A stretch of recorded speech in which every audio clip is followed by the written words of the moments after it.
Unified 911, anong matutulong namin sa'yo? Anya ti maitulong mi ken ka po. Anong may tatabang ko sa Unsay imo? akong ikatabang nimo? Ngini makadabang namisel ka no. Sa anumang wika o dialekto, may tulong na darating sa iyo.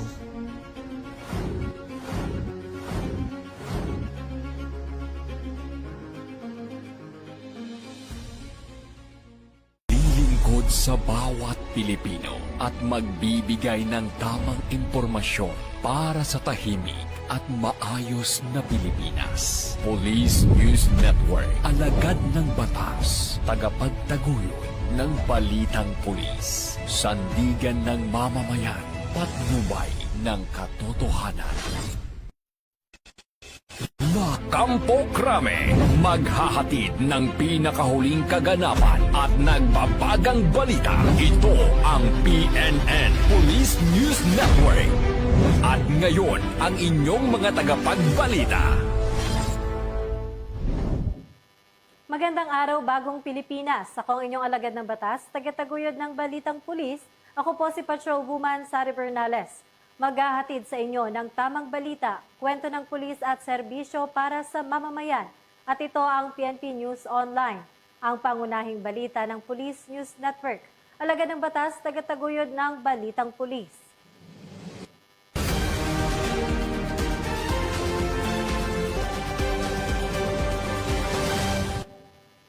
Narito ang mga balitang hatid ng ating PNN correspondents mula sa iba't ibang panig ng bansa.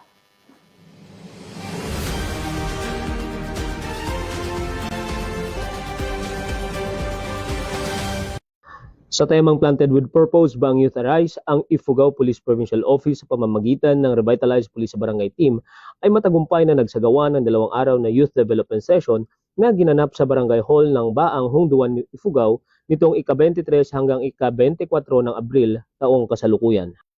Ang inisyatiba ay pinangunahan ng Sangguniang Kabataan ng Baang sa pamumuno ni SK Chairperson Honorable Jeremiah Pacliw, katuwang ang mga barangay official sa pangunguna ni Barangay Captain Evangeline Pelahio at ng RPSB team mula sa 1st Ifugao Provincial Mobile Force Company sa pamumuno ni Police Lieutenant Colonel Dwight L. Fagian, ang Unit Force Commander, RMFB 15 Provincial Drug Enforcement Unit at ang Hunduan Municipal Police Station na nagsilbing facilitators at resource speakers. Tampok sa aktibidad ang mga inspirasyonal na mensahe mula kay Barangay Captain Pelahio, gayon din ang mensahe ng mga panauhin mula sa Ifugao Police Provincial Office na kinatawanan ni Police Lieutenant Colonel Jeffrey B. Vicente, Chief Police Community Affairs and Development Unit. Kaya naman, hinikayat ko kayong lahat na huwag magpaloko at huwag magpalinlang, huwag sumanib sa mga grupong tumutulig sa gobyerno.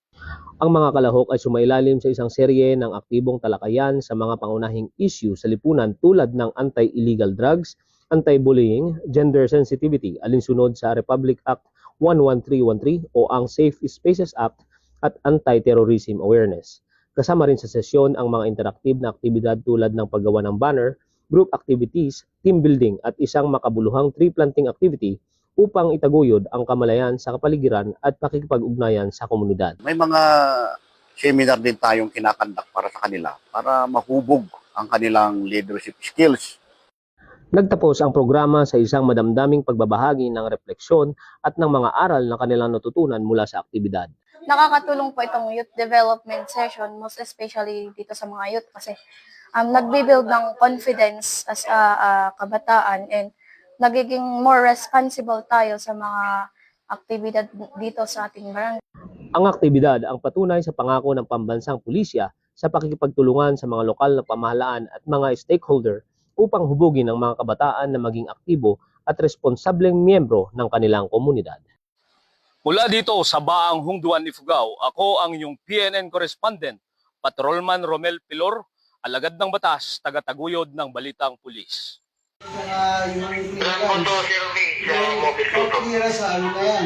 Nahulikam ang pagtakbo ng mga Police Pasig Tactical Motorcycle Rider Unit habang akay-akay ang isang babae na nawalan ng malay sa kahabaan ng Serimundo, Barangay Maybunga, Pasig City.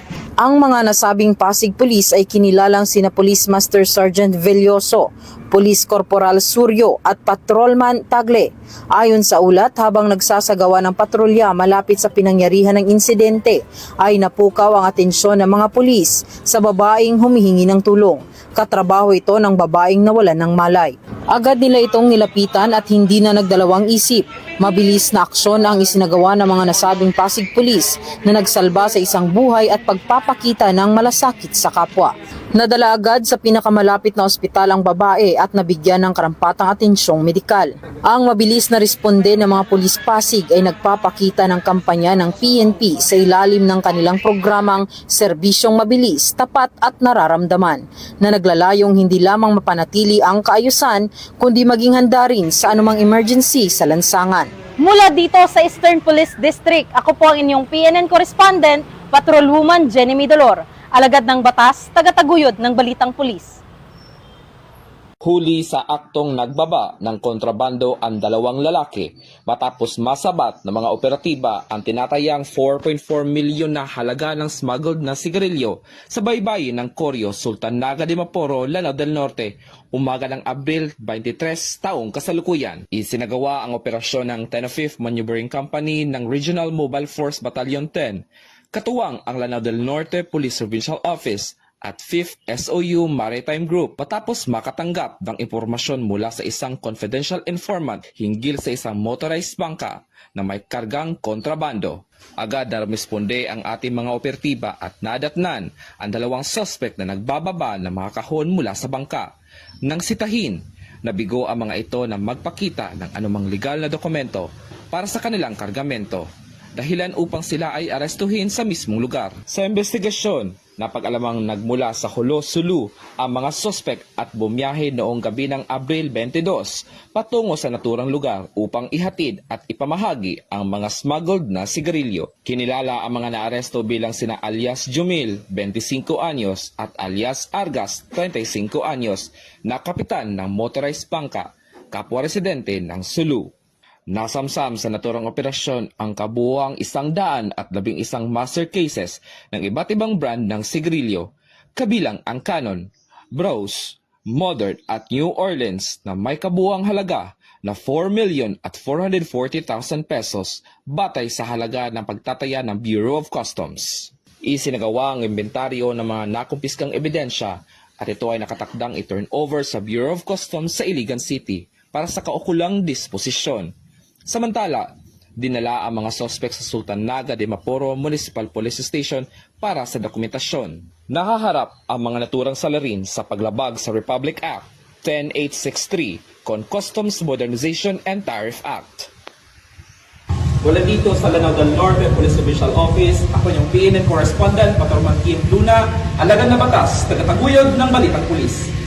Huli sa aktong nagbaba ng kontrabando ang dalawang lalaki matapos masabat ng mga operatiba ang tinatayang 4.4 milyon na halaga ng smuggled na sigarilyo sa baybayin ng Corio, Sultan Naga de Maporo, Lanao del Norte, umaga ng Abril 23 taong kasalukuyan. Isinagawa ang operasyon ng 10th Maneuvering Company ng Regional Mobile Force Battalion 10, katuwang ang Lanao del Norte Police Provincial Office at 5th SOU Maritime Group matapos makatanggap ng impormasyon mula sa isang confidential informant hinggil sa isang motorized bangka na may kargang kontrabando.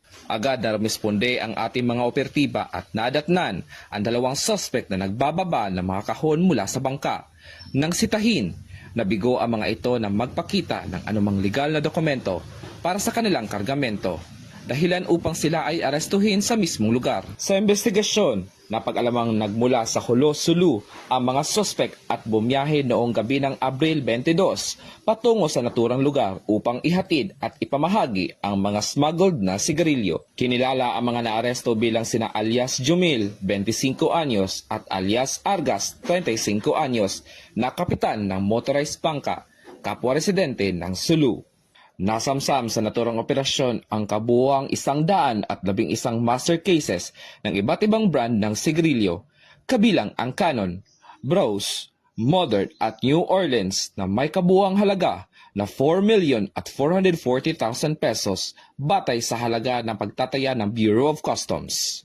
Isinagawa ang inventaryo ng mga nakumpiskang ebidensya at ito ay nakatakdang i-turn over sa Bureau of Customs sa Iligan City para sa kaukulang disposisyon. Samantala, dinala ang mga suspect sa Sultan Naga de Maporo Municipal Police Station para sa dokumentasyon. Nahaharap ang mga naturang salarin sa paglabag sa Republic Act 10863 con Customs Modernization and Tariff Act. Mula dito sa Lanao del Norte Police Official Office, ako yung PNN Correspondent, Patrolman Kim Luna, alagad na batas, tagataguyod ng Balitang Pulis. Kulungan ang binagsakan ng isang magsasaka matapos na makumpiskahan ng iligal na baril, magazine at mga bala sa isinagawang operasyon ng pulisya sa isang barangay sa Libon, Albay, pasado alas 6:30 noong 21 ng umaga, taong kasalukuyan. Sa ulat na tinanggap ni Albay Police Provincial Office Director Police Colonel Noel Donato Nunez, kinilala ang nadakip na si alias Bong, 42 anyos at residente ng naturang lugar. Ayon kay Police Colonel Nunez, armado ng search warrant na inisyu ng korte sa Ligao City ang pinagsanib na puwersa ng CIDG Albay bilang lead unit 93rd SAC PNP Staff, katuwang ang Regional Intelligence Unit 5 at ng Albay Police Provincial Office, Libon Municipal Police Station sa direktang supervisyon ni Police Major Christian I. Brual, officer in charge, ng puntahan ang bahay ng suspect. Habang isinasagawa ang paghahalughog, natagpuan sa bahay ng suspect ang isang kalibreng 45 baril, isang perasong steel magazine at 3 pang bala. Ang kabuuan ng operasyon ay sinaksihan ng 2 halal na opisyal ng nasabing barangay. Ang suspect ay kasalukuyan ng nasa kustodiya ng CIDG Albay para sa nararapat na proseso at mahaharap sa kasong paglabag sa Republic Act 10591 o ang Comprehensive Firearms and Ammunition Regulation Act. Mula po dito sa Albay Police Provincial Office, ako po si Patrolman Corby Flores, nag-uulat para sa Police News Network. At ito ang bagong PNP para sa bagong Pilipinas. Serbisyong mabilis, tapat at nararamdaman.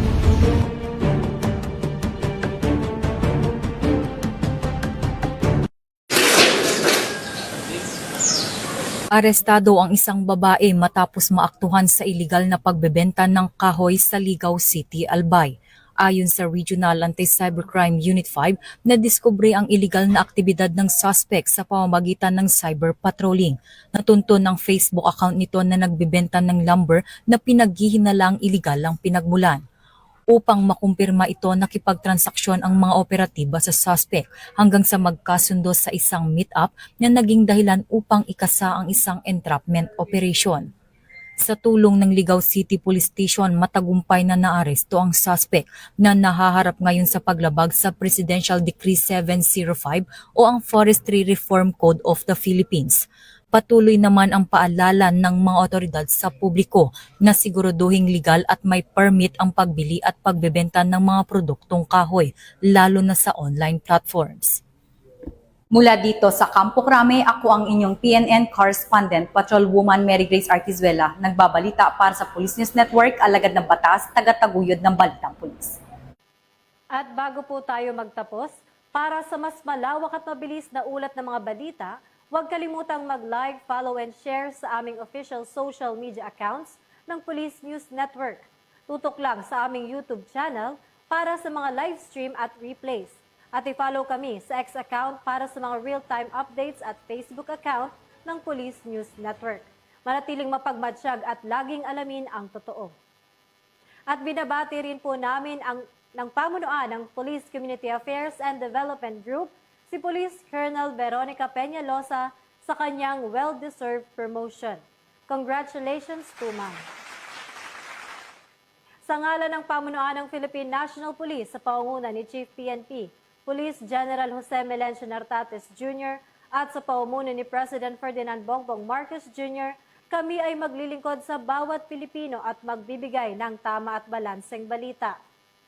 Mula rito sa tanggapan ng tagapag-ugnay ng Pambansang Pulisya, ako ang inyong alagad ng batas, tagataguyod ng Balitang Pulis. Ako po si Patrolwoman Sari Bernales. Maghahatid ng tamang balita, kwento ng pulis at serbisyo para sa mamamayan. At ito ang PNP News Online, ang pangunahing balita ng Police News Network. At ito ang bagong PNP para sa bagong Pilipinas, serbisyong mabilis, tapat at nararamdaman.